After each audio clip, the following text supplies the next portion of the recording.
Ta'ala bersama dengan orang yang bertakwa. Jadi sifat ma'iyah adalah sifat yang tetap bagi Allah Subhanahu wa Ta'ala berdasarkan dalil yang banyak sekali. Bersama merujuk kepada maksud Allah Ta'ala, ilmunya meliputi semua makhluknya, sehingga tidak ada satu makhluk pun yang terlepas daripada perhatian dan pengetahuan Allah. Apabila dia tahu, dia perhati, bermakna dia bersama. Apabila dia tahu, dia perhati, bermakna dia bersama. Dan tidak boleh difahami kebersamaan itu sebagaimana sesama makhluk. Kalau dikatakan si fulan dia tu ada bersama dengan saya ketika program itu, majlis itu, kita pun fahamlah bersama tu maknanya dia ada cokoh sekali dengan kita situlah. Tetapi Allah Ta'ala bila dikatakan Allah Ta'ala bersama dengan orang yang bertakwa, innallaha ma'al ladzina taqaw, contohnya dalam ayat tu, ayat akhir surah An-Nahl, innallaha ma'al ladzina taqaw wal ladzina hum muhsinun.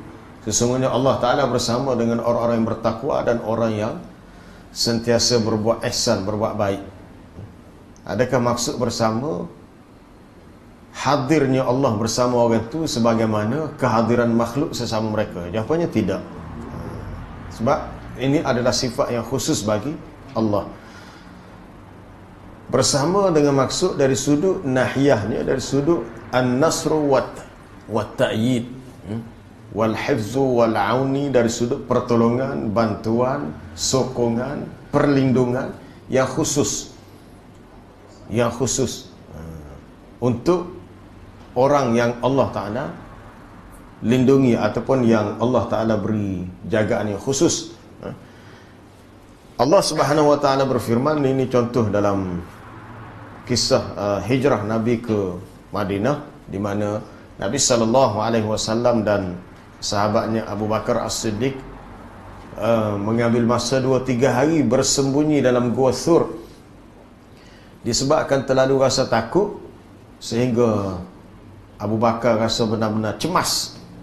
Habislah dia kata, kalau kaum kafir Quraisy nampak kita, habislah kita kena bunuhlah. Sebab hampir-hampir dah dekat ada dengan tempat Nabi dan sahabat dia Abu Bakar tu bersembunyi. Lalu Rasulullah SAW menyatakan kepada sahabatnya, la tahzan innallaha ma'ana. Allah Ta'ala cerita balik dalam Quran. Dalam hadis, bila situasi itu nampak semakin cemas, maka Nabi beritahu, adakah kamu menyangka kita ni bisna ini berdua, bahkan Allah adalah salisuhuma, Allah Ta'ala adalah yang ketiga daripada kita yang berdua ni. Maka Nabi memujuk sahabatnya dan berkata, la tahzan, jangan kamu bersedih, jangan kamu berduka cita, innallaha ma'ana, sesungguhnya Allah Ta'ala bersama dengan kita. Wa huwa ma'akum aynama kuntum, itu ayat keempat dalam surah Al-Hadid. Dan dia, yakni Allah bersama dengan kamu di mana sahaja kamu berada. Ayat ni kena baca daripada awal, sebab ayat ni memberitahu tentang sifat istiwa bagi Allah. Allah Ta'ala bersemayam di atas arasnya dengan apa yang layak bagi zatnya. Tapi dari sudut ma'iyah, kebersamaan, dia tetap bersama dengan makhluknya. Rujuk balik ayat awal, ayat 4 surah Al-Hadid ini. Huwallazi khalaqas samawati wal arda fi sittati ayyamin thumma istawa 'alal 'arsy ya'lamu ma yaliju fil ardi wa ma yakhruju minha wa ma yanzilu minas sama'i wa ma ya'ruju fiha, baulah wa huwa ma'akum aynama kuntum wallahu bima ta'maluna basir. Dan dialah Allah yang telah menciptakan langit dan bumi dalam tempoh 6 masa, kemudian dia istiwa bersemayam di atas arasy. Dia mengetahui apa yang ya'lamu ma yaliju fil ard, apa yang masuk ke dalam bumi, apa yang keluar daripada bumi, apa yang naik ke langit, apa yang turun daripada langit, Allah Ta'ala tahu. Dan dia bersama dengan kamu di mana sahaja kamu berada. Jadi sebenarnya tidak tanakut, tidak bercanggah. Awal ayat sebut Allah Ta'ala istiwa di atas arasy, kemudian bahagian akhir ayat dia bersama dengan kamu. Sedangkan kita di bumi. Jadi ma'iyah di sini merujuk kepada ma'iyah, tadilah ma'iyah ilmiah, kebersamaan Allah dengan kita dari sudut ilmunya. Mana kita tidak pernah terlepas daripada pengetahuan Allah dan dia bersama dengan kita. Kalau dalam syarah akidah Tahawiyah, Imam Abil Izz Al-Hanafi dia buat bandingnya, dia kata seperti kita yang berada di bumi, kita melihat di langit pada waktu malam nampak bulan waktu malam, okay. Kita di sini kita nampak, maka kita kata bulan tu seperti bersama dengan kita sebab kita nampak dia. Kemudian kita berjalan-jalan naik kereta jauh, siapa kau mana pada kota baru, siapa Pasimah ataupun siapa ke Tanah Merah, jauh dah, tapi tengok ada juga bulan atas ni. Takkan dah di Tanah Merah tu bulan lain pula. Kita pun kata, wahai bulan, engkau bersama dengan aku di mana sahaja aku berada. Itu dari sudut perbandingnya, mana sebab dia ada pada tempat yang tinggi. Bila kita ingat kepada seseorang, contoh kita ingat orang tu wujud dalam ingatan kita, maka kita kata walaupun engkau berada jauh daripadaku, tetapi engkau tetap dalam ingatanku. Tidak. Kenangkan daku dalam doamu. Bukan ada doa saja, jangan lupa aku dari ingat. Bila orang kita ingat tu, kita ingat, bermakna dia bersama dengan kita, bersama dalam ingatan. Walaupun tidak bersama dari sudut tubuh badan, tapi seolah-olah dia bersama dengan kita sebab kita ingat kepadanya.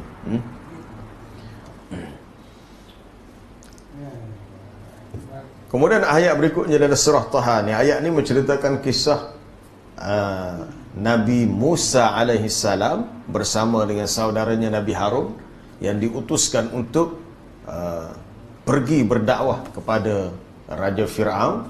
Jadi timbullah rasa takut, walaupun Nabi Musa tahu dia ada mukjizat yang Allah Ta'ala berikan kepadanya, tongkatnya, tangannya, ada mukjizat, tapi sebagai manusia takut juga. Lalu Allah Ta'ala beritahu, qala la takhafa innani ma'akuma asma'u wa ara fa'tiyahu faqula inna rasula rabbik. Janganlah kamu berdua merasa takut. La qala la takhafa ditujukan kepada arahan tu kepada Nabi Musa dan Nabi Harun alaihi wassalam. Janganlah kamu berdua merasa takut, sesungguhnya aku bersama dengan kamu, maknanya aku akan jaga kamu, lindungi kamu, pelihara kamu, supaya kamu tidak diganggu dan disakiti oleh mereka. Tapi kalau Allah Ta'ala kehendaki perkara yang dibimbangi itu berlaku juga, benda tu nak berlaku juga. Dia ada sebab-sebab lain lah. Dalam peperangan Uhud, disebabkan sebahagian tentera Islam tidak patuh, tidak akur kepada arahan Nabi, jangan tinggal ke tempat tu, maka akhirnya sebahagian mereka ada yang mati syahid. Nabi sendiri pun dapat kecederaan, luka situ, patah gigi. Lalu timbul persoalan, ketika musibah tu berlaku dalam peperangan Uhud, kenapa Allah Ta'ala tak jaga Nabi? Ada, nampak tu? Kalau dikatakan Allah Ta'ala bersama dengan orang beriman, bersama dengan para sahabat, kenapa dia tak jaga? Ada hikmah lain. Atau kenapa dia tak ada hikmah lain nak mengajar para sahabat yang telah tinggalkan perintah Nabi tadi, ataupun yang lupa dengan arahan Nabi, supaya mereka tidak mengulangi kesalahan yang sama di masa akan datang. Sesungguhnya aku bersama dengan kamu, aku mendengar dan aku melihat. Dalil-dalil di atas ayat-ayat ini menetapkan bahawasanya Allah Subhanahu Wa Taala selalu bersama hamba-hambanya dimanapun mereka berada. Arti ma'iyah, ma'iyah ni kebersamaan, artinya Allah Ta'ala bersama dengan makhluk dengan dua maksud, dua bentuk ma'iyah yang umum, kebersamaan yang umum bagi semua makhluk. Bagi semua makhluk.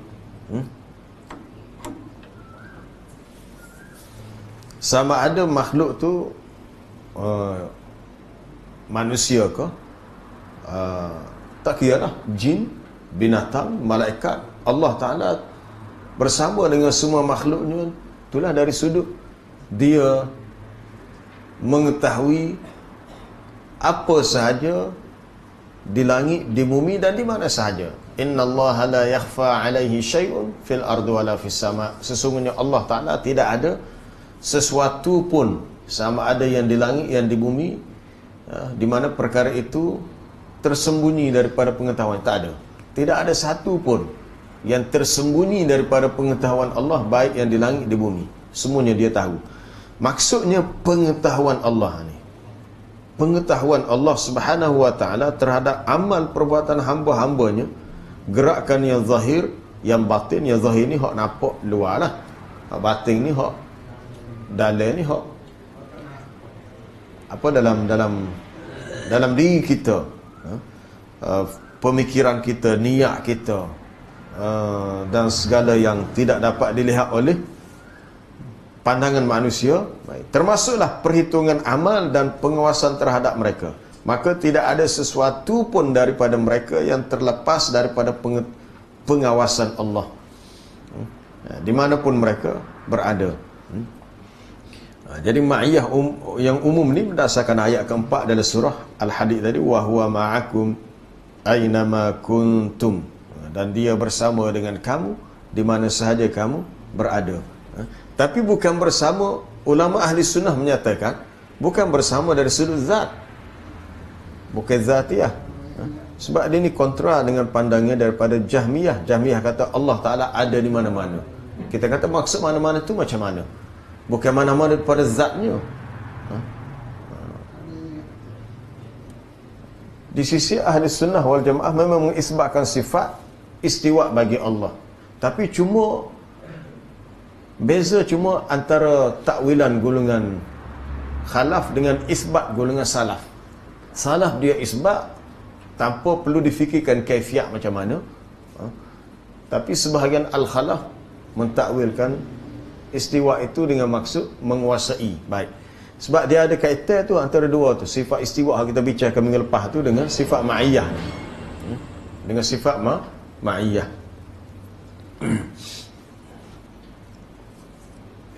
Tapi kalau dikatakan dia berada bersama dengan kamu dengan maksud dari sudut ilmu, tidakkah ini juga takwilan? Betul, takwil juga. Tapi ini takwil yang membawa kepada penafsiran maksud. Hatta alihnya takwilnya dari sudut sarful lafzi, dialihkan lafaz, dilarikan maksud hak dalam perkataan itu kepada tak ada kena mengena langsung. Hak tak ada kena mengena langsung dengan asal perkataan tu. Hak ni kita tidak buat lari perkataan ma'iyah dengan apa dia, lafaz yang lain. Tapi cuma dari sudut nak faham dalam konteks ayat tu. Contoh kita bincang sebelum ni berhubung dengan sifat-sifat tangan bagi Allah. Salaf dia menetapkan sifat yad, tangan. Tapi tangan yang layak bagi zat Allah, tidak sama dengan tangan makhluk. Jangan kita fikir sama dengan tangan makhluk yang berjisim. Penetapan itu dari sudut bahasa sahaja, bukan dari sudut kaifiah.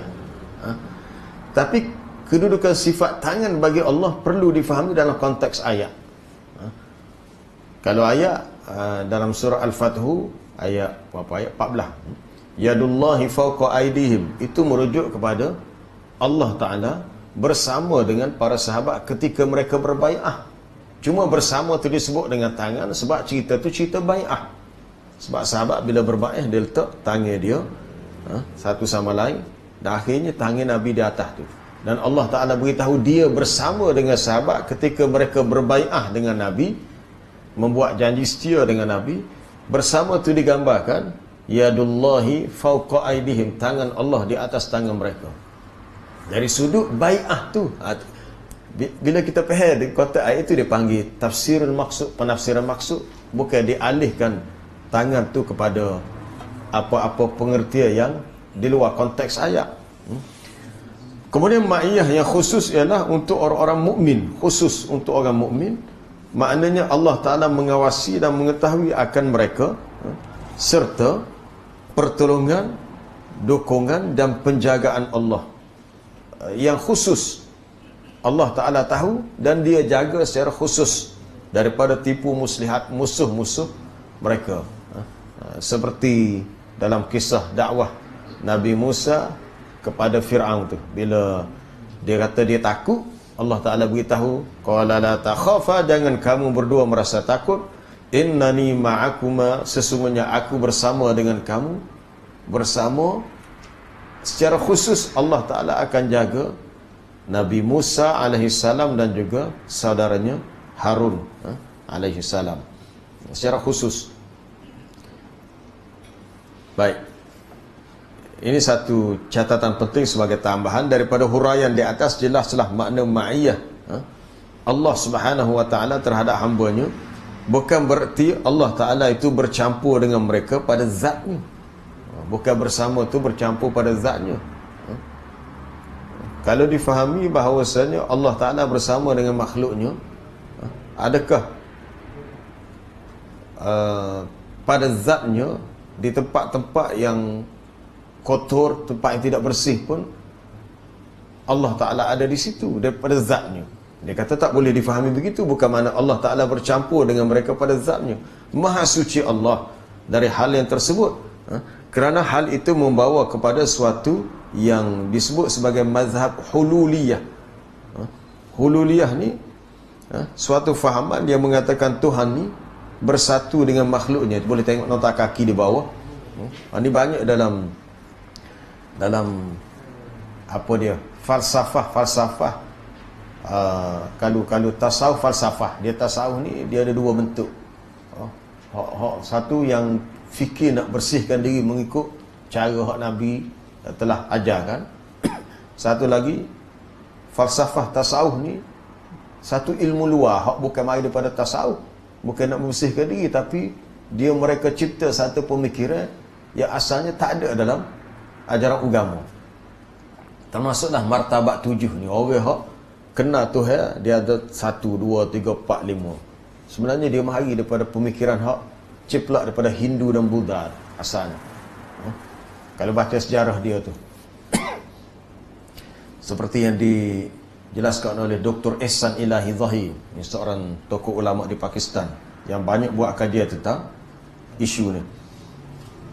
Akhirnya membawa kepada suatu istilah yang disebut wahdatul wujud.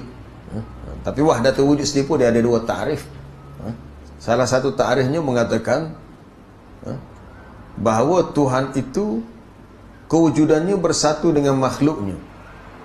Hak ni banyak dibawa oleh sebahagian ajaran-ajaran sesat lah. Seperti fahaman kaum Nasrani tentang Nabi Isa. Dikatakan Allah Ta'ala itu bersatu dengan Nabi Isa pada iktikad mereka. Itu yang menyebabkan mereka jadi kufur dan jatuh kepada syirik. Lalu dijelaskan dalam Quran, Allah Ta'ala turunkan ayat, laqad kafaral ladzina qalu innallaha huwal masih ibnu Maryam. Sesungguhnya telah menjadi kafirlah orang-orang yang mengatakan bahawa Allah itu adalah Nabi Isa. Laqad kafaral ladzina qalu, sesungguhnya menjadi kafirlah orang-orang yang mengatakan innallaha huwal masih ibnu Maryam. Qul faman yamliku minallahi syai'an in arada an yuhlikal masih ibna Maryam wa ummuhu wa man fil ardi jami'a. Katakanlah, siapakah yang memiliki kuasa jika Allah Ta'ala mahu membinasakan Nabi Isa, ibunya dan semua manusia di atas muka bumi. Ataupun disebut juga fahaman ini sebagai ittihadiyah, dikatakan Tuhan bersatu dengan makhluk. Ini sesuatu yang menyeleweng daripada ajaran Nabi SAW, yang menganggap wujud yang hak hanya satu, iaitu Allah, sedangkan alam dan isinya semua sekali lah, termasuklah makhluk. Dia kata seperti makhluk yang dianggap hina oleh manusia, anjing, babi sebagainya, mereka menganggap sebagai penjelmaan Allah, ataupun Allah Ta'ala menyatu pada diri haiwan-haiwan tersebut. Jadi ini adalah mazhab yang sesat lagi kufur, yang dianuti oleh golongan Jahmiyah. Dan fikrah ni dibawa oleh sebahagian yang lain seperti Ibnu Arabi, bukan Ibnu Arabi mazhab Maliki, Ibnu Arabi As-Sufi, dia pemikiran falsafah. Payahlah kalau nak kaji falsafah ni. Sebahagian pemikiran tu juga dibawa oleh tokoh perubatan seperti Ibnu Sina. Kadang-kadang kita tak mengaji, kita tak tahu dia latar belakang. Ibnu Sina memang tokoh hebat dalam bidang tib, bidang perubatan. Bahkan buku At-Tib dia tu dijadikan rujukan utama untuk semua ilmu-ilmu perubatan yang lain. Tapi dari sudut pemikiran falsafah, dia banyak terpengaruh dengan pemikiran tokoh-tokoh Yunan. Aristotle, Socrates tu banyak. Jadi bila pemikiran falsafah tu dicampur aduk dalam soal akidah, maka lalu mereka mencipta suatu bentuk pemikiran yang direka sendiri. Dia reka sendiri, dia cipta sendiri. Asal usulnya tidak ada.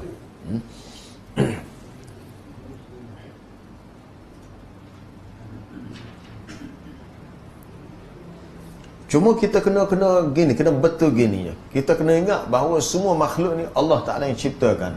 Allah khaliqu kulli syai'. Allah Subhanahu wa Ta'ala dialah pencipta bagi semua makhluk.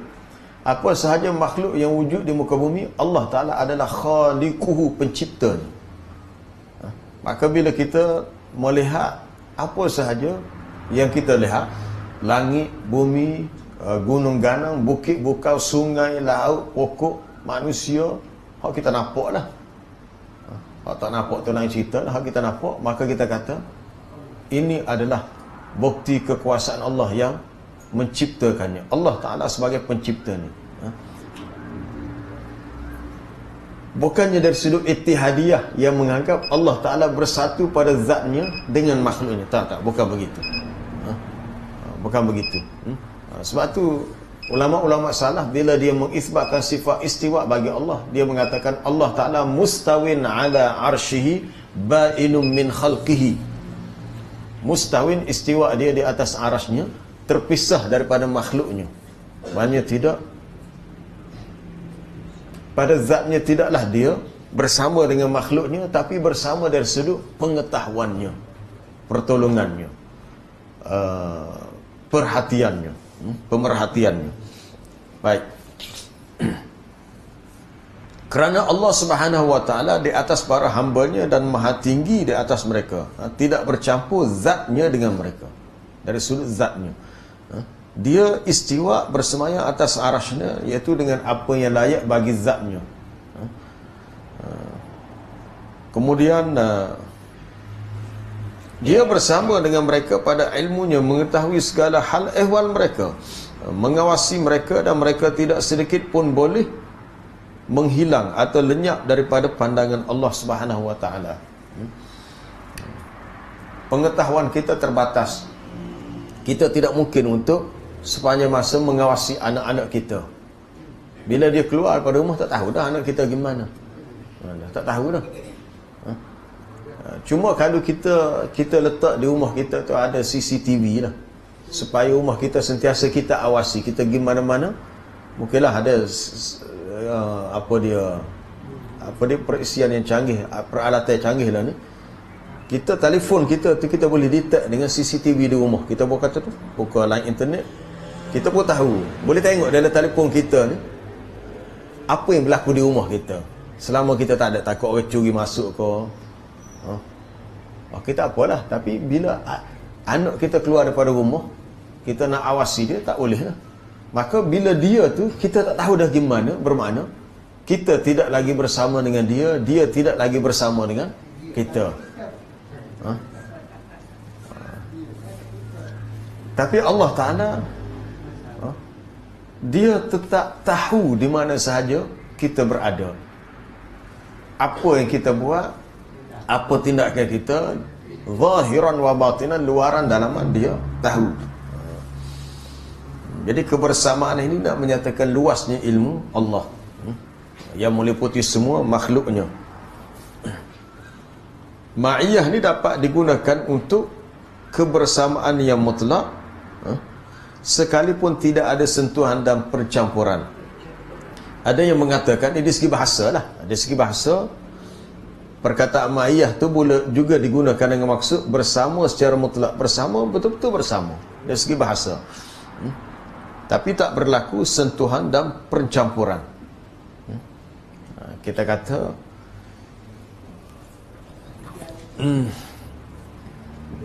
kita letak bersama atas satu meja ni bahan-bahan untuk kita memasak, sayur-sayur, lauk-lauk, tapi tak bercampur. Bersama juga, tapi bila kita nak masak, maka bahan-bahan yang nak dimasak tu dimasukkan dalam periuk ke apa, bersama juga, tapi bersama dalam bentuk bercampur. Itu perbahasa dari sudut bersama dari segi bahasa. Kita bersama dengan isteri kita di rumah, kita makan bersama dan urusan-urusan lain pun bersama. Tapi dari segi bahasa Arab, apabila bersama, kalau suami bersama dengan isteri, kadang-kadang membawa kepada maksud kinayah, bersama dengan maksud bercampur, bersetubuh, bersama juga. Itu bersama dengan keadaan yang lebih rapat dan intim. Hal tu bersama juga. Jadi perkataan bersama tu kena faham dari segi kedudukan bahasa yang kita nak gunakan tu, cerita yang kita nak sampaikan. Baik, kalau seseorang itu mengatakan mata'i ma'i, barang atau harta saya ni ada bersama dengan saya, bukan kata barang tu ada siapa dalam perut dia, bersama tu. Maknanya harta atau barangan tersebut mungkin ada di atas kepala anda, mungkin ada di atas kenderaan anda atau di atas kuda anda. Itu bersama dengan kita lah, sebab ada pada kita, tapi bukan mana bercampur dengan kita. Dalam badan kita ada jantung, ada paru-paru, ada urat saraf, ada usus. Ia sebahagian daripada badan kita dan bersama dengan kita. Tapi ada benda-benda lain yang bersama dengan kita, tapi ia boleh dipisahkan. Pakaian kita, ia bersama dengan kita sebab kita pakai. Kemudian kita boleh tanggalkan, tanggal kita tukar pakai yang lain pula. Maka pakaian yang kita tanggal tidak lagi bersama dengan kita. Tapi bila bersama, dia tidak bercampur, dia cuma berada di luar. Anda mengatakan contohnya, kami terus saja berjalan dan bulan itu bersama dengan kami. Ini hak contoh tadi lah. Kita duduk Kota Baru, nampak bulan atas kepala kita waktu malam. Siapa jauh dah, tahu-tahu kereta kita bawa sampai ke Pasir Putih. Tu daripada kereta tengok, atas langit ada juga bulan. Kita pun kata, Pasir Putih pada saya lagi bulan, tak, bulan yang sama. Kami terus saja berjalan dan bulan bersama dengan kami.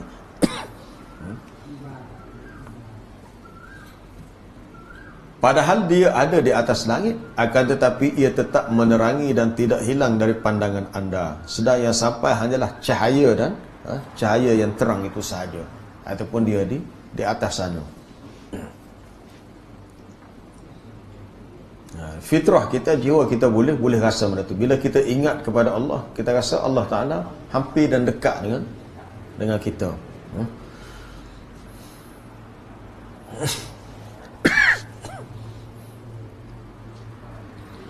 Kemudian sifat hub dan sifat redha bagi Allah.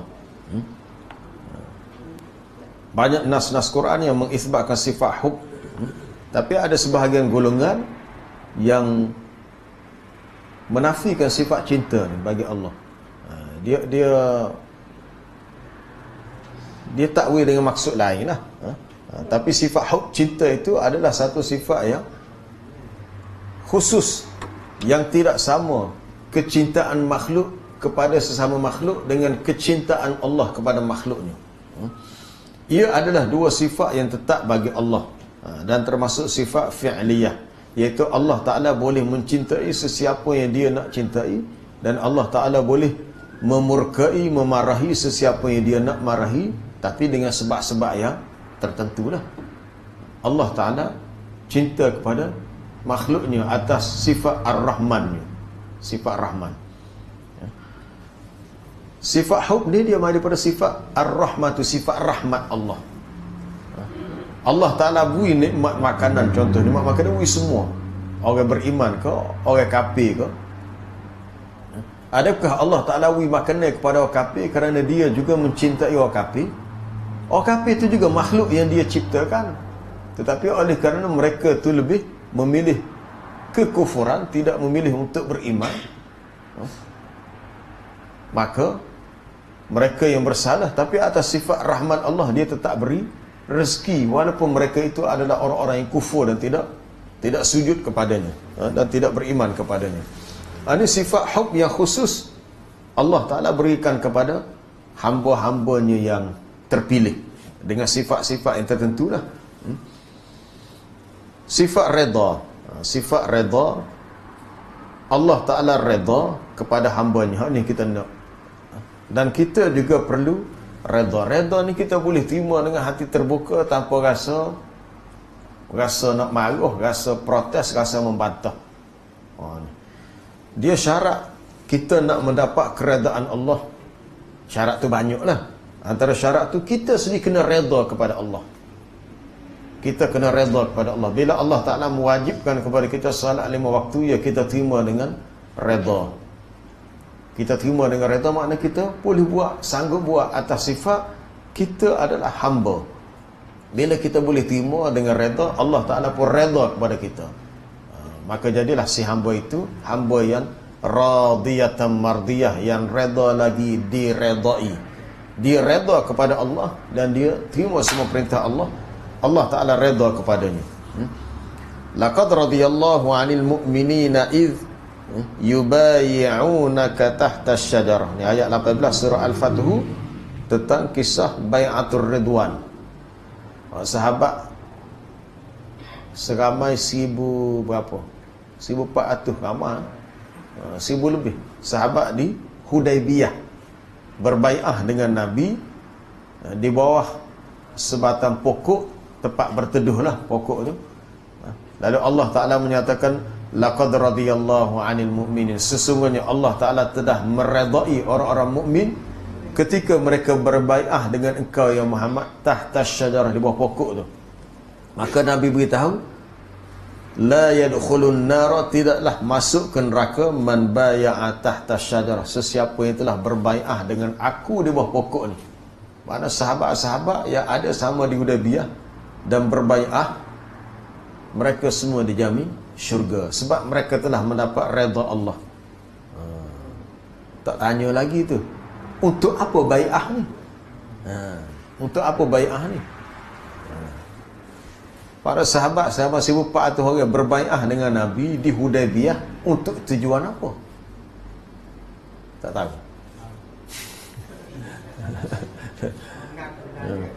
Ini bai'ah yang khusus apabila Rasulullah sallallahu alaihi wasallam dan para sahabat tidak dibenarkan masuk ke Mekah.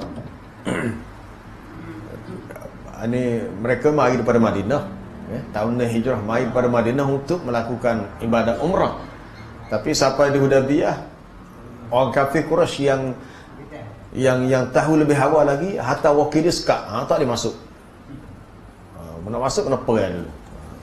Tak boleh masuk. Kita apalah, duduk situ, tak boleh masuk. Padahal Mekah ni bukan negeri orang lain, kampung halaman asal Nabi SAW. Tak dibenarkan masuk. Tak apa, tunggu dia hantar wakil dia, Warakah, Bodil bin Warakah. Okey, balik tak jadi juga. Kemudian hantar apa dia, Mas'ud As-Saqafi, tak jadi juga. Akhir sekali Nabi pun hantar wakil dia. Tadi wakil daripada Quraisy, Nabi hantar wakil dia Uthman bin Affan. Bila hantar Uthman, tunggu, Uthman tak balik-balik.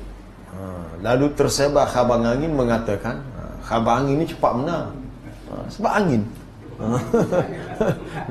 Dia bukan gerak ke apa pun, dia tu berangin. Sebab tu cepat tersebar, sebab khabar angin. Angin dia main ke udara cepat. Lalu tersebar khabar angin mengatakan Uthman ibnu Affan radhiyallahu anhu telah dibunuh. Lalu ada sahabat yang percaya. Lalu Nabi pun dia rasa betul lah berita tu, sebab belum diturunkan wahyu. Lalu Nabi kata, belah-belah mana kita kena pakat, kita tidak akan berpatah balik ke Madinah sehinggalah kematian sahabat kita Uthman bin Affan dapat ditebus kembali. Kita akan tutup bela. Ni bukan soal nak balas denda dah ni. Soalnya kesalahan yang mereka buat perlu dihukum dengan segera. Sebab kita mari bukan nak kaca, dia kata, bukan nak ganggu dia, mari untuk buat umrah. Minta diberi ruang untuk masuk ke Mekah. Lepas habisan suruh balik. Tapi tiba-tiba bila hantar wakil untuk baca, dia pergi bunuh. Tapi sebenarnya tak betul. Sayyidina Uthman bin Affan tidak dibunuh, cuma ditahan, dikurung. Nah, dia pun berbai'ah belah-belah mana kita akan tetap bersama berjuang sehingga ketitisan darah yang terakhir. Kita akan berjuang bermati-matian sehingga ketitisan darah yang terakhir. Bila cerita Nabi berbai'ah dengan sahabat ini diketahui oleh orang-orang Quraisy, timbul rasa takut sebab dia tahu dah dalam siri-siri peperangan yang sebelumnya memang semua Nabi menang. Dalam medan peperangan Badar, Rasulullah dan orang beriman, para sahabat menang. Peperangan Uhud pun Nabi menang juga akhirnya. Peperangan Ahzab pun besar-besar lah ni. Dia kata ni belah mana ni nak buat. Akhirnya tak apalah, kita lepas. Akhirnya Sayyidina Uthman bin Affan dia lepaskan. Itulah cerita bai'ah. Akhirnya Uthman bin Affan dilepaskan. Lalu dia pun, mereka utuskan seorang wakil, akhir sekali nama apa dia? Allahu Akbar, nama apa dia? Amru, bukan Amru, nama dia seorang wakil untuk buat bai'ah, pula ada, untuk buat perjanjian perdamaian yang disebut Sulhu Al-Hudaybiyah.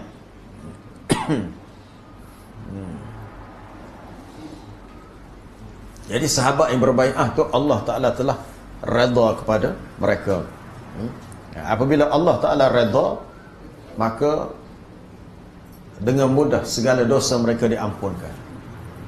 Lepas tu kita kata, kita tak boleh nak hukum bila tengok orang buat dosa terus kita kata masuk neraka. Tak semestinya. Sebab dia ada banyak lagi laluan lain. Mungkin orang itu dapat keampunan daripada Allah. Mungkin ada dia buat satu benda lain pula lepas tu menyebabkan dia mendapat redha itu menyebabkan hapus habis dosa dia. Bila Allah Ta'ala redha, maknanya seperti marinya ombak, segala sapah sarak, segala, kalau budak-budak buat gapo dia, buat bina dengan pasir, buat rumah pasir apa. Kalau kita anggap benda-benda tepi patah tu macam dosa, mari ombak beruh dia habis, tak ada habis.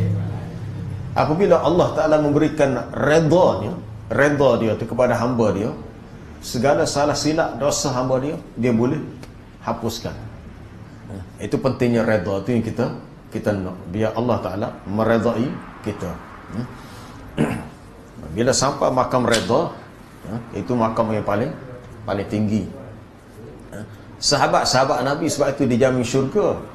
Sahabat bila disebut sahaja nama sahabat hak benar-benar beriman dah.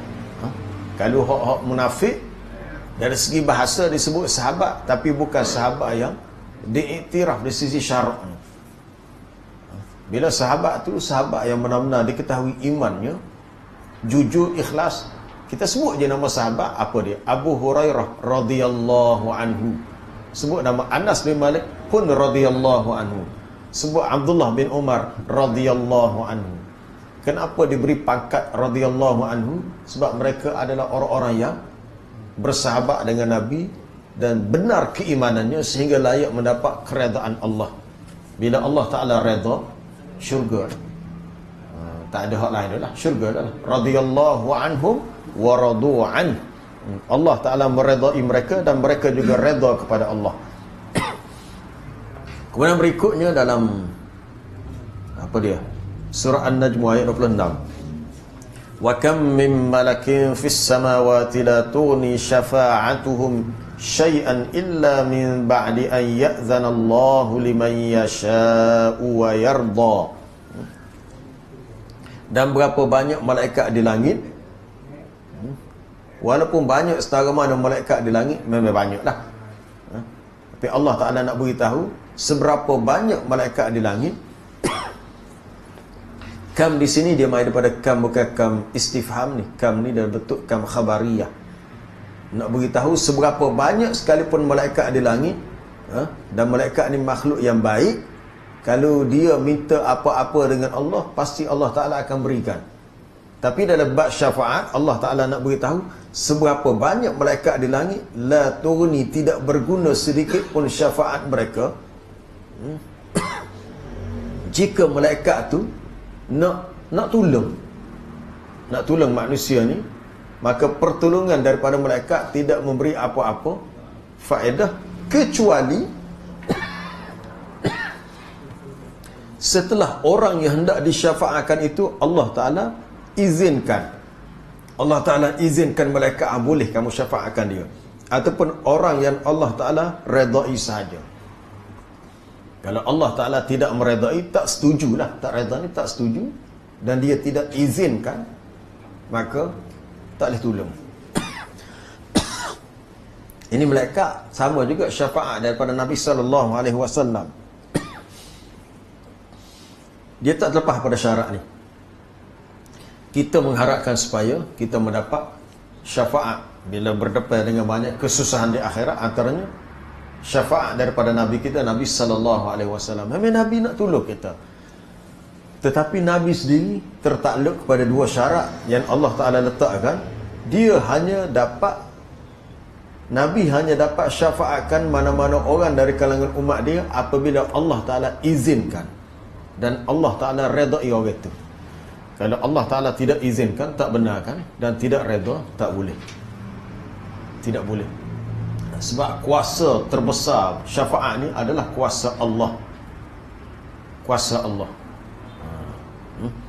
Cuma kuasa syafaat tu Allah Ta'ala perturunkan kepada Nabi untuk fasa-fasa tertentu. Antara syafaat uzma, syafaat yang paling besar, untuk meringankan kesusahan di padang mahsyar.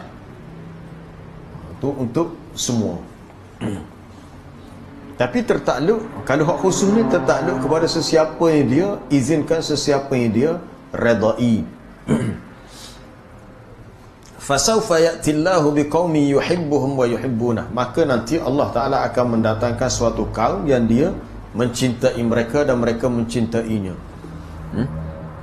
Jadi ayat ni menceritakan jika berlaku dalam kalangan umat Islam golongan yang murtad, golongan yang berpaling tadah daripada agama, meninggalkan agama, maka golongan yang tidak mahu kepada Islam, mereka itu dibiarkan lari jauh, tak apa, Allah Ta'ala akan ganti dengan suatu golongan lain yang mana Allah Ta'ala mencintai mereka dan mereka mencintainya, di mana golongan yang benar-benar beriman, tidak seperti golongan yang sebelumnya.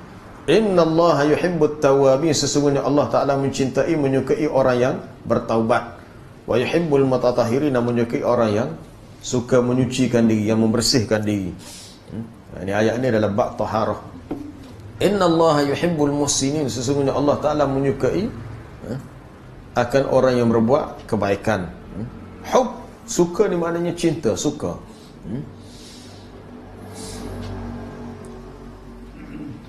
Ayat-ayat ini menetapkan adanya sifat mahabbah dan sifat reda bagi Allah. Bahawasanya dia mencintai sebahagian manusia dan meredai mereka. Dan dia mencintai sebahagian amal dan akhlak, iaitu cinta dan reda yang hakiki, yang sesuai dengan keagungannya.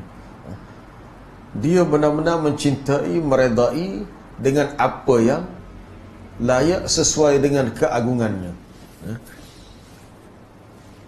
Maksud hakiki di sini, cinta dan reda tak perlu ditakwilkan dengan maksud lain. Cukup dengan kita kata Allah Ta'ala cinta, reda, tapi mengikut cara dia lah. Yang sesuai dengan keagungan sifat ketuhanannya. Tidak seperti cintanya makhluk untuk makhluk. Tidak seperti cinta makhluk untuk makhluk. Cinta makhluk untuk makhluk, cinta yang terbatas, cinta yang bersebab. Allah Ta'ala mencintai makhluknya sebab dia ciptakan makhluknya. Dia ciptakan makhluknya. Jika makhluk dia tu buat perkara yang Allah Ta'ala redai, maka bertambah-tambah lagi cinta Allah kepadanya. Itu kita kena faham. Bertambah lagi. Kalau makhluk yang Allah Ta'ala ciptakan tu tak buat apa satu, tak ada. Allah Ta'ala tetap mencintai makhluknya, sebab sifat tetap bagi dia. Makhluk manusia pertama Allah Ta'ala ciptakan Nabi Adam. Allah Ta'ala ciptakan Nabi Adam. Adakah Allah Ta'ala murka atau Allah Ta'ala cinta kepada Adam? Jawapannya, asalnya Allah Ta'ala mencintai Nabi Adam. Tapi bila Nabi Adam melanggar satu perintah, maka Allah Ta'ala tidak meredai perbuatan itu, tetapi kemudian dia mengampunkan. Bila dia memberikan ampunan, lalu dia kembali meredai Nabi Adam AS, lalu diberikan dosa dia itu dihapuskan, diberikan penghapusan bagi dosanya.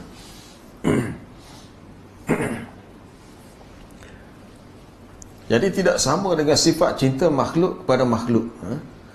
Kalau makhluk, kita cinta kepada dia sebab dia baik dengan kita. Kita cinta kepada dia sebab dia tu indah, dia comel, dia baik, dia apa dia lagi. Tapi biasanya begitulah. Biasanya manusia ni dia mencintai sesuatu sebab memberi nikmat.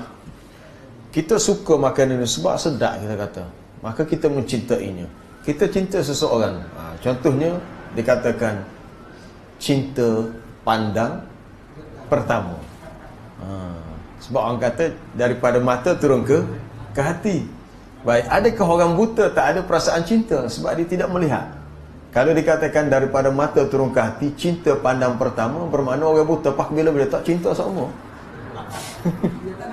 Kita nampak. Kita nampak maknanya gitu tak? Itu salah satunya lah. Cinta tu dia mari daripada pandangan mata. Kita pergi kedai kena, comel lah kata ni, kena cinta dah tu. Kena tu cinta dah tu. Dengan sebab kena lah, dengan sebab cinta lah, kita akan usaha juga biar cukup pitih boleh beli kereta kita kena tu. Kuasa cinta dah. The power of love. Kuasa cinta. Menyebabkan kita sanggup untuk bersusah payah cari pitih sebab kena dah akan kereta. Itu baru cinta kereta. Tapi satu masa nanti kereta tu akan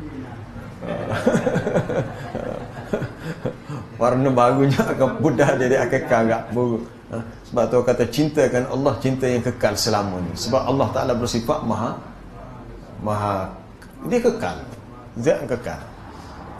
Cintakan bunga yang indah, bungakan layu. Cintakan manusia masa akan pergi. Macam nak berpantun, nak bersyair, nak bersajak pula. Kalau kita cintakan air bila kita dahaga, sebab air boleh menghilangkan dahaga. Kita minum, tapi satu masa nanti kita dahaga pula, minum pula. Sebab tu dalam bab kecintaan kepada Allah, Nabi mengajar kepada kita, Allahumma inni as'aluka hubbak. Ya Allah, aku minta kepadamu rasa cinta kepadamu. Cinta yang menjadikan kita ingat dia, kita sebut nama dia, dan kita rasa mudah untuk melakukan ketaatan kepadanya. Orang yang mencintai Allah, dia hendak sentiasa bersama dengan ayat-ayat Allah, untuk mendengar ayat-ayat Allah, untuk membacanya. Allahumma inni as'aluka hubbak wa hubba man yuhibbuk. Aku meminta kepadamu cinta kepada orang yang mencintaimu, wa hubba amalin yuqarribuni ila hubbik, dan cinta kepada amalan yang mendekatkan aku kepada mencintaimu. Waj'al hubbaka ahabba ilayya min nafsi wa ahli wal ma'il barid. Dan jadikanlah cinta aku kepadamu lebih daripada aku mencintai diriku, keluargaku, dan air yang sejuk. Air yang sejuk. Kita balik tengah hari, balik kerja, sampai rumah panas dah ni, cuaca panas. Nak minum air sejuk. Dah. Betul. Nak sampai situ. Kita nak merasai nikmat mencintai Allah sebagaimana nikmat kita boleh rasa minum sedapnya minum air sejuk. Sampai situ tak? Biarlah. Dia bila kita mencintai, apa sahaja kita nak cintai, dia seakan-akan cinta tu mengalir dalam tubuh kita, dalam urat saraf kita. Sebab tu Nabi Ibrahim disebut sebagai Khalilullah, kekasih Allah. Khalil, ya, iaitu rapatnya Nabi Ibrahim dengan Allah, dan cintanya Allah kepada Nabi Ibrahim sehingga digambarkan sebagai Khalil, mana sangat akrab, sangat rapat, sangat rapat, sehingga dia diuji dengan ujian yang berat atas kecintaan tadi. Sebab kaedahnya bila Allah Ta'ala cinta kepada seorang hambanya, dia akan uji. Innallaha idza ahabba qauman ibtalahum, dalam hadis riwayat Imam Tirmizi. Sesungguhnya Allah bila dia mencintai suatu kaum, dia akan menguji mereka. Faman radiya falahu ar-ridha, sesiapa yang redha dengan ujian tadi, redha kan maknanya boleh terima dengan hati terbuka. Nak siapa makan tu kata payah tu. Kita bila Tuhan uji berlaku kemalangan, lepas kemalangan tak lepas lagi, tiba-tiba anak kita meninggal, kita tak sembuh, sakit lagi kemalangannya, anak meninggal. Lepas tu duduk hospital dengan khabar berita rumah kita dimasuki pencuri. Kita pun, ya Allah, kenapa semua ini berlaku kepada aku, ya Allah? Kan nak marah, tak boleh marah. Tak boleh, mana boleh marah kepada Tuhan. Kenapa orang lain tidak diuji? Kenapa aku yang diuji begini? Kalau dalam sinetron Indonesia kan, wahai Tuhan, kenapa bikin ini berlaku pada diriku? Kenapa tidak berlaku kepada yang lain? Aku enggak bisa, ini ujian yang begitu berat. Kan dalam sinetronnya begitu, ngomongnya begitu. Tapi sebenarnya tak boleh lah kecek gitu. Mana kita mecok atau orang Kelantan kita mecok lah tu. Mecok. Kalau kita boleh terima, ya Allah, aku redha dengan ujian yang sebegini. Redha.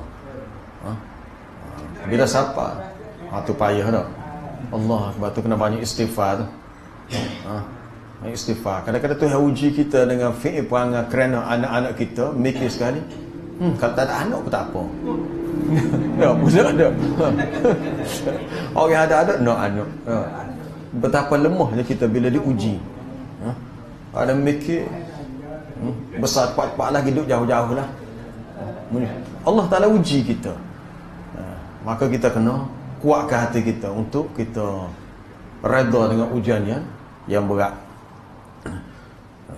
Kalau Allah Ta'ala buat begitu kepada kita sebagaimana kita nak buat kita kepada anak kita, habislah. Tapi Allah Ta'ala tidak buat begitu sebab dia memiliki sifat Ar-Rahman Ar-Rahim. Walaupun kita ada buat salah silap, dia tetap mencintai kita dan memberi rezeki kepada kita. Di antara buah cinta dan redha ialah wujudnya taufik dan pemuliaan serta pemberian nikmat kepada hamba-hambanya. Hasil, buah ni mana hasil pada cinta dan redha Allah, diberi kepada kita taufik. Taufik maknanya benda yang kita buat kena hak dia nak. Taufik mana tepat. Dengan taufik kita mendapat sesuatu yang tepat, kena. Orang yang diberi taufik mana orang hak dia buat tu kena dengan hak Tuhan tu, dan diberi kemuliaan, lalu diberi nikmat. Dan bahawa wujudnya cinta dan redha dari Allah untuk hambanya adalah kerana amal soleh. Amal soleh menjadi sebab kepada seseorang hamba mendapat cinta dan redha daripada Tuhannya. Di antaranya sifat takwa, sifat ihsan dan juga ittiba', mahu mengikut akan agama yang dibawa oleh Rasulullah sallallahu alaihi wasallam. Kalau hati kita ni mudah untuk buat ihsan baik sesama makhluk, dan mudah untuk ikut bila diketahui inilah ajaran Nabi, Nabi buat begini, hak wajibnya, hak sunatnya gini, kita puasa nak ikut, itu tanda kita telah mendapat taufik. Itu petanda awal bahawa Allah Ta'ala telah redha kepada kita. Sebab mesti ittiba, ikut. Kul in kuntum tuhibbunallah fattabi'uni yuhibbukumullah. Jika kamu benar-benar mencintai Allah, maka fattabi'uni, Nabi kata mu ikutlah aku. Kul, Katakanlah ya Muhammad kepada mereka, jika kamu wahai manusia benar-benar cinta kepada Allah, maka ikutilah aku. Ayat ni ada kaitan dengan kisah orang-orang Nasrani Najran. Orang-orang Nasrani daripada negeri Najran, bahagian selatan. Najran ni bahagian dekat dengan Yaman. Satu ketika mereka ni mari jumpa Nabi, dia kata, beriman kepadamu ya Muhammad.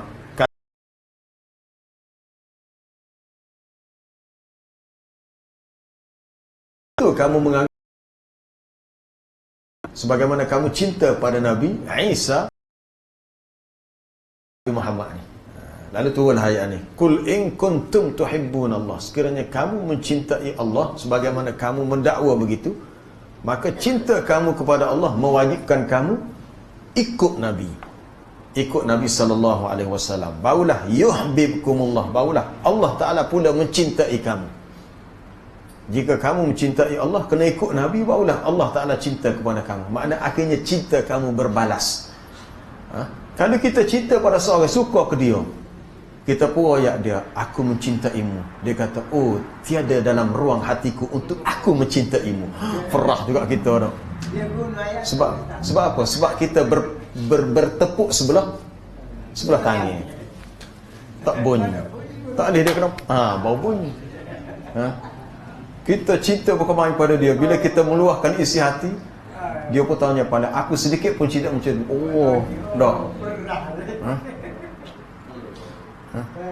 Kalau seseorang itu menyatakan dia cinta kepada Allah, tapi dia tidak ikut Nabi SAW, maka cintanya tidak berbalas dan dia rugilah. Seorang bertepuk sebelah tangan, tepuk yang tidak berbunyi, cintanya tidak berbalas. Sebab dia tidak penuhi syarat, dia kena ittiba, ikut Rasul SAW. Akhir sekali kita berhenti sekarang ni. Wala yazalu 'abdi yataqarrabu ilayya bin nawafil hatta uhibbahu.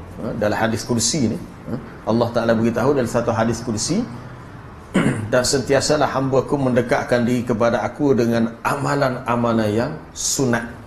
Nawafil maknanya nafilah, amalan sunat.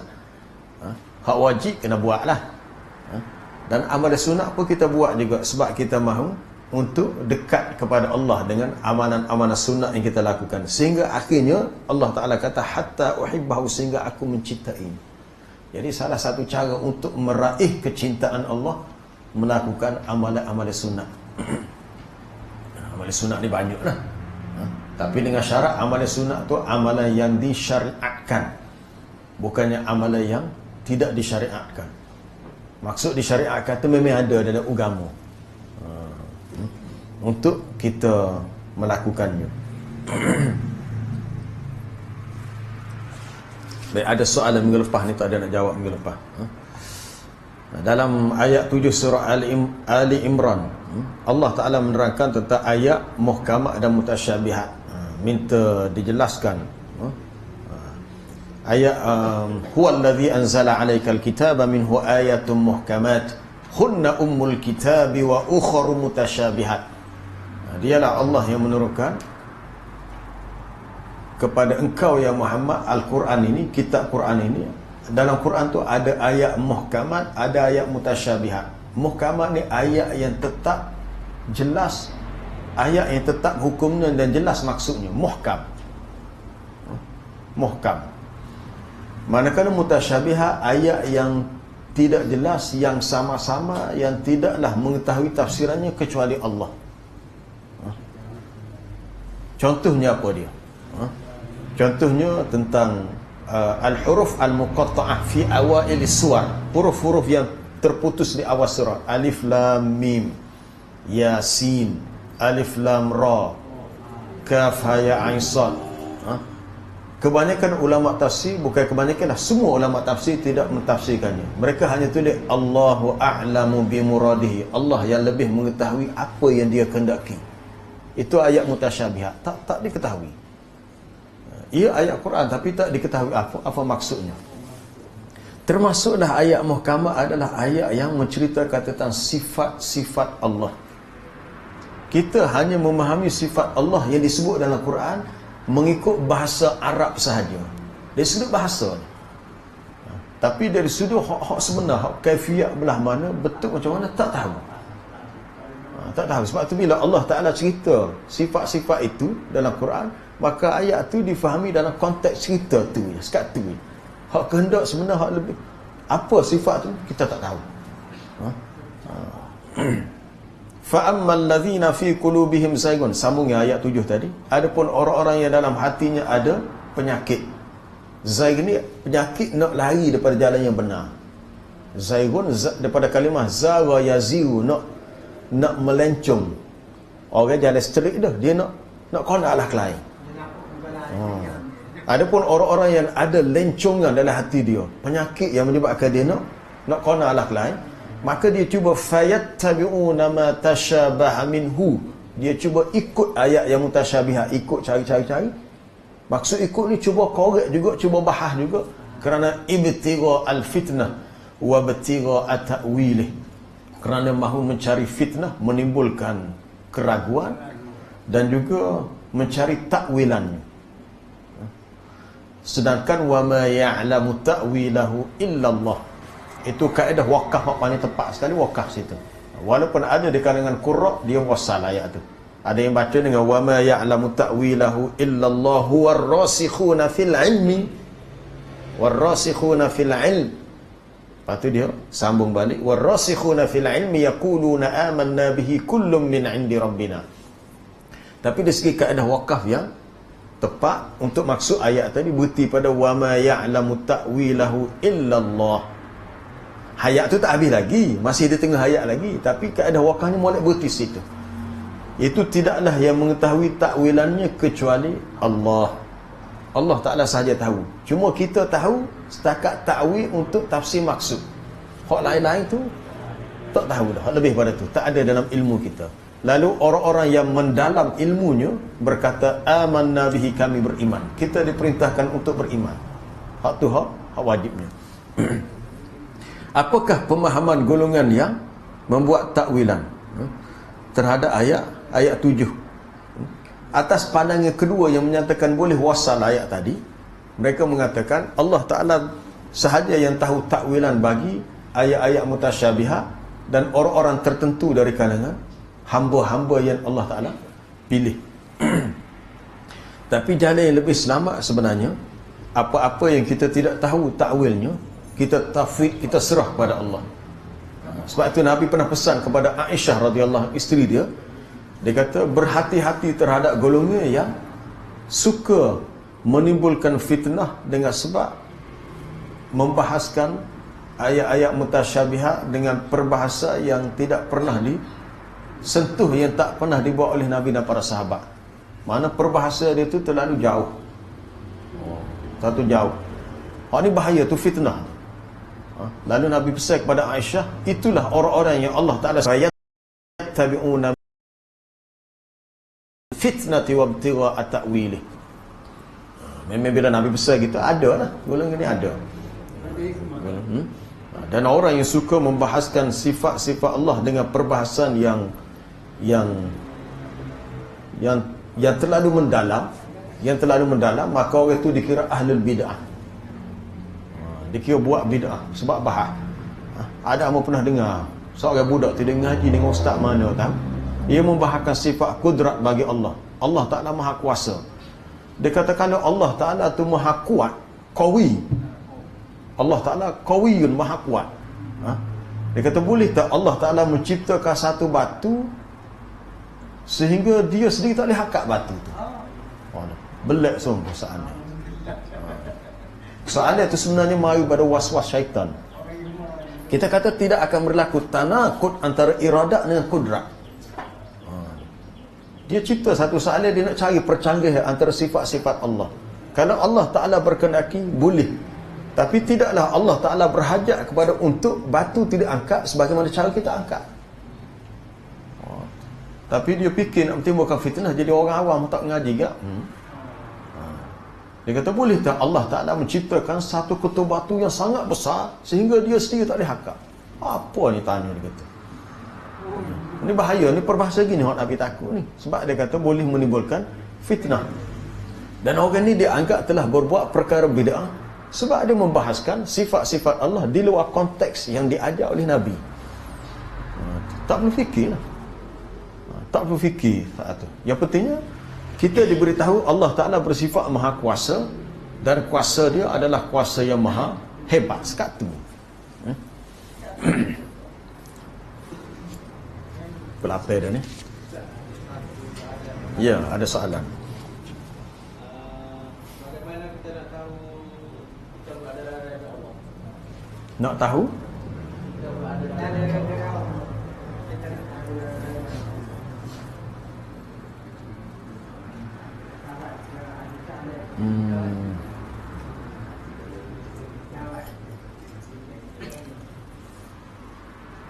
Kena melihat kepada kehidupan kita lah.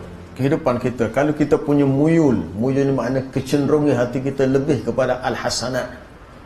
Walaupun dalam diri kita ni ada hawa nafsu yang suka kepada as-sayyiat, kejahatan. Ada bisikan-bisikan waswas wasawis asyaitan, waswas syaitan yang menyebabkan muyul kecenderungan kita kadang-kadang jatuh kepada buruk, benda jahat, benda tak molek, akhlak yang keji sebagainya. Adakah bermakna kena tengok hak mana lebih banyak? Hak mana lebih banyak? Mungkin orang tu dia lebih banyak buat amalan yang baik, yang soleh, tapi ada juga kadang-kadang dia buat benda yang buruk. Kalau dia buat benda buruk, kemudian dia beristighfar, dia bertaubat, dia menyesal, insya-Allah dia termasuk dalam orang yang masih diredai oleh Allah. Bukanlah bermakna orang yang diredai oleh Allah bukan bermakna dia tu langsung tak buat salah dan silap. Kita kena faham. Sebab manusia tidak akan terlepas daripada buat salah dan silap. Cuma lihat pada dia punya muyul tadi. Al-mailu, kecenderungan diri dia lebih besar peratus kepada yang baik bukan kepada yang buruk. Jadi kalau kita hidup di dunia setakat ni, kita rasa kita lebih suka mai ke masjid, suka berjemaah, suka majlis ilmu, suka untuk ingat kepada Allah, suka untuk mengingatkan diri kita dengan perjalanan hidup kita akan bertemu dengan Allah di akhirat. InsyaAllah kita berada dalam kalangan orang yang mendapat mardatillah ataupun ke arah tu lah. Kalau belum dalam lingkungan itu pun memang dah ke arah tu dah. Tapi kalau orang tu memang hati dia tu tidak cenderung untuk mari masjid, tidak suka bersama orang yang soleh, tidak suka dalam majlis zikir, tidak suka untuk apa lagi, untuk baca Quran, untuk cari ilmu, mana harapan untuk sampai kepada ruang lingkup keredaan Allah tu mungkin jauh lagi lah. Jauh. Sebab dia ada sebab. Sebab untuk dapat keredaan Allah ada sebab. Sebab dia tak al-amalus soleh, amal soleh yang menjadi sebab. Jadi perlu lihat hak mana lebih banyak. Lebih banyak. Ada hadis, sama lupa, ada hadis hak Nabi sebut tu lamah, apa dia sebut, sesiapa yang kecenderungan hatinya kepada kebaikan maka ianya daripada Allah. Falyahmadillah, hendaklah dia memuji Allah.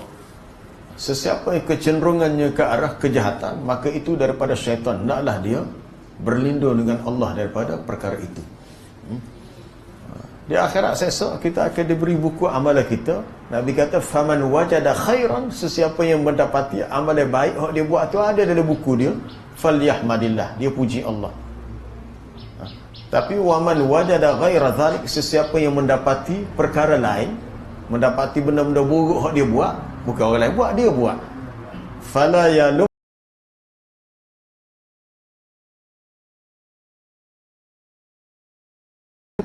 sebab dia yang buat. Kita yang buat perkara yang kita rasa memang salah benda tu kita buat, maka kita marah pada diri sendiri. Tapi kalau nak marah, kena marah di dunia lah. Kalau marah di akhirat tak jadi apa lah. Dia ruang lingkup untuk dapat keredaan Allah semasa di dunia. Di akhirat untuk mencapai buah tu, hasil daripada keredaan Allah, itu syurga. Usaha untuk mendapat keredaan Allah di dunia.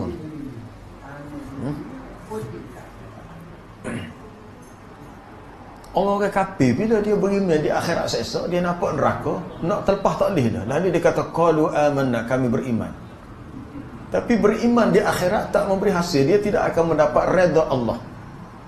Walaupun dia kata dia beriman masa tu, walau tara idh fazi'u fala fauta wa ukhizu min makanin qarib wa qalu amanna bih.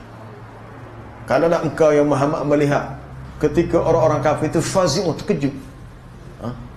Cubalah tuan-tuan baca ayat ni di akhir surah Sabah. Surah Sabah, surah Fatih, surah Yasin, surah Sabah. Kalau engkau melihat ketika mereka itu fazi'u, terkejut, fala fauta, dan tak akan terlepas. Neraka dia lihat ni tak ada jalan untuk lepas, mesti masuk juga neraka tu. Beratlah. Kita ni bila berdepan dengan bahaya, kita kehir juga biar boleh lari daripada bahaya tu. Tapi tak boleh lari dah. Fala fauta, tak boleh nak terlepas. Lalu wa ukhizu, mereka ditangkap, mereka disentap oleh malaikat daripada tempat yang dekat untuk dibawa ke neraka. Bila malaikat ni egat tak ada harapan nak selamat, lalu orang kafir kata amanna, kami beriman dah, kami beriman dah, kami dah beriman. Lalu Allah Ta'ala beritahu wa anna lahumut tanawush min makanin ba'id. Macam mana kamu boleh mencapai keimanan daripada tempat yang jauh? Dunia tak ada dah, tak ada dah, kiamat lama dah, kita berada di alam akhirat lah ni. Lalu Allah Ta'ala cerita untuk menggambarkan menyesalnya mereka tu.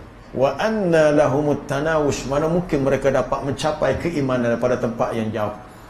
Lalu wahila bainahum wa baina ma yashtahuna kama fu'ila bi asya'ihim min qablu. Lalu dipisahkan antara mereka dengan keinginan mereka. Keinginan nak balik ke dunia untuk beriman terpisah, menyebabkan saja harapan yang berkecai. Akhirnya rasa menyesal tu jadi satu azab ni. Tak masuk neraka lagi. Rasa menyesal tu rasa satu beban nak royak belah mana. Sebab tu atas dunia sendiri kadang-kadang orang yang menyesal. Dia menyesal, dia kata apa aku ni boleh terlibat dengan pelaburan tu. Kalau aku tak terlibat pelaburan tu, tak rugi aku. Terlibat tu lah aku rugi 100,000. Mikir punya mikir, kerja balik dia bunuh diri. Orang yang tidak ada iman, dia sanduk bunuh diri sebab menyesal tindakan dia buat pelaburan yang akhirnya dia yang akan boleh untung beratus ribu, dia rugi habis. Kalau atas dunia tu menyesal secara tuduh, di akhirat seksa lebih seksa lagi. Tapi itulah, di akhirat menyesal tak mati dah. Dia tak ada mati dah masa tu. Sama ada orang tu masuk neraka kekal di situ ataupun masuk syurga untuk selama-lamanya. Wallahu a'lam. Subhanakallah wa bihamdika asyhadu an la ilaha illa anta astaghfiruka wa atubu ilaik. Wa sallallahu wasallama ala nabiyyina Muhammad wa ala alihi wa sahbihi. Walhamdulillahi rabbil alamin.